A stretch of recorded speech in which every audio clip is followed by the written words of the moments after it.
Hey mga brods, may balita na nga tayo dito po kay Blake Griffin. Ito kasing 6'9" na ito talagang pinakagusto ng SMB na kunin nila sa paparating na Commissioner's Cup 2025. And alam din naman natin, ito pong si Blake Griffin, ang isa sa mga NBA star na nawala na rin sa NBA pero 2 years lang yan mga kabrods. Yes, ito ay galing din ng Boston Celtics.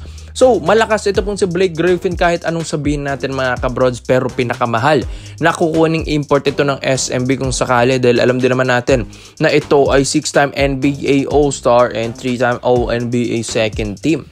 And nag-Rookie of the Year pa ito dati ng 2011. Mas kilala ito dati sa Los Angeles Clippers Pero ito, sa kanyang last stint sa NBA sa Boston Celtics, not bad naman doon para sa kanya dahil may malakas pa rin naman ang isang Blake Griffin. Hindi naman natin masasabing matanda na ito kahit wala na sa NBA. 36 years old, yes.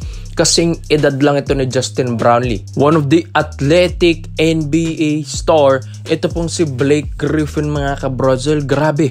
Kung dumak, grabe yung athleticism, grabe yung depensa, yung hustle nito sa laro, yung tigas nito sa laro. Ewan ko na lang kung hindi pa ma-jackpot ng SMB nito. Dahil ito, pilit na rin at in-eyes at ninegotiate nila na ito pong si Blake Griffin ay ito, gustong kunin ng SMB, gusto nilang kausapin yung agent kung papayag yung agent nito ni Blake Griffin dahil balibalita na napakamahal nga talaga ang pagkukuha dito ng SMB. Bakit ba naman?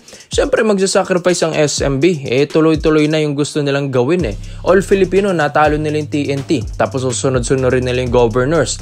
Tapos commissioners na.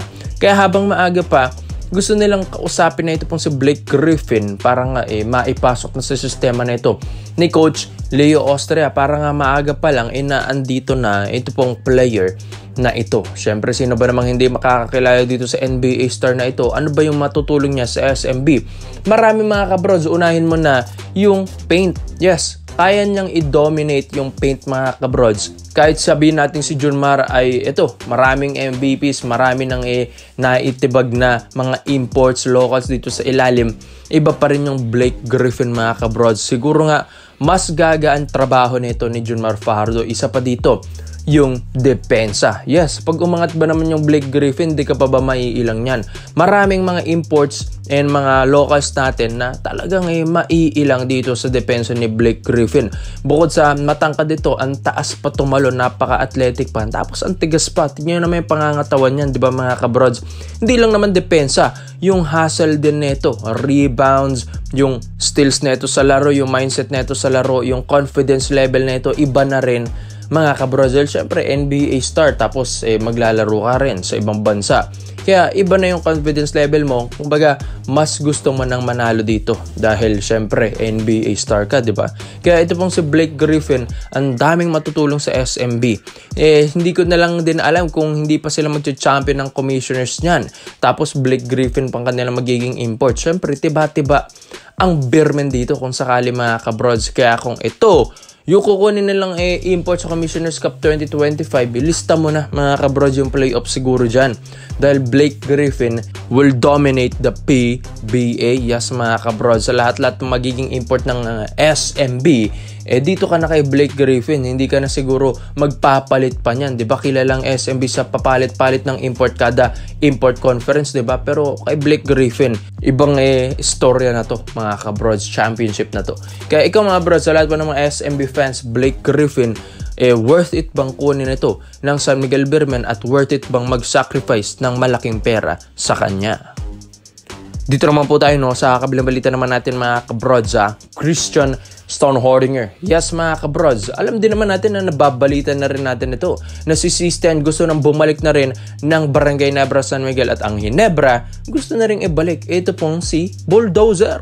Yes, alam din naman natin na ilang taon na rin itong inawala sa Ginebra at ilang kampyonato na rin naman ang naibigay at naiambag nito. So alam natin na marami tayong reports and rumors na kabrods, ang dami namang reports na puro Stonehardinger to Ginebra. Kailan ba talaga?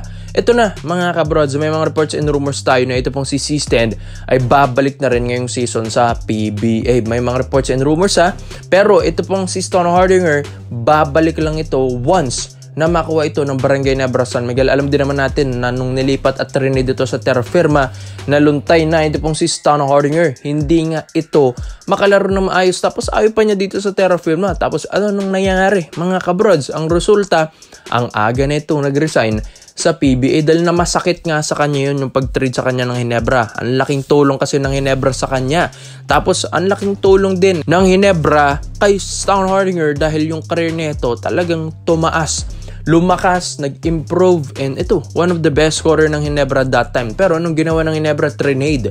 Yun, ito mga kabrods, ang hinayang ng Ginebra, alisin nila si Isaac Go, talagang magsasorry rin sila kay Stan Hardinger para in good terms sila, para after ng negotiation na yun, maalis si Isaac Go, makuha si Stan Hardinger from terra firma jeep, or makipag-trade sila dyan mga kabrods, magiging smooth yun para sa kanila. Kaya nga sa dami-dami mga big men na gustong kunin ng Barangay Nebra San Miguel, why not si Stan Hardinger na lang, yung 6'8" bulldozer nila, dahil ang laking tulong neto sa ilalim, maski si Fajardo hirap dito. Kaya gustong bumawi ng Ginebra next season dahil nga in-eliminate ito ng SMB, diba? So All Filipino Cup. Kaya ito, maganda kung makuha nila si Stan Hardinger, malaking boost ito at makakatulong sa pang-ilalim. So hindi lang naman si C-Stand, isa na rin ito pong si Tyrus Hill.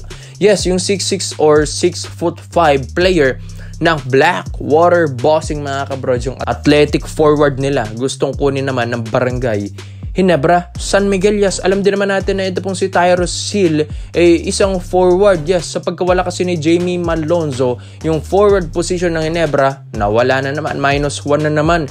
Ang laking tulong pa ni Malonzo sa Ginebra, tapos biglang nawala, diba? So masakit yun sa kanila, 3-year ban rule tuloy para sa kanya. Tapos ito pong si Tyrus Hill naman, ang gustong kunin ng Ginebra, hindi man ganoon kalakas kasing galing ni Malonzo, pero may Stan Hardinger ka naman kukunin, tapos Tyrus Hill pa.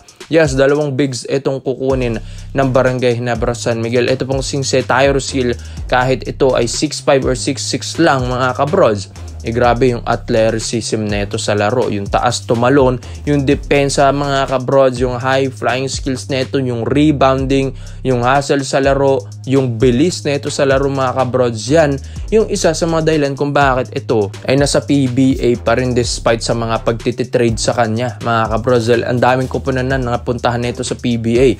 Pero ito sa Blackwater Bossing, alam din naman natin na farm team din ito ng Ginebra. Ang daling kunin lang yan ni Tyrus Hill. Saan ba nanggaling si Rosario? Diba sa Blackwater din?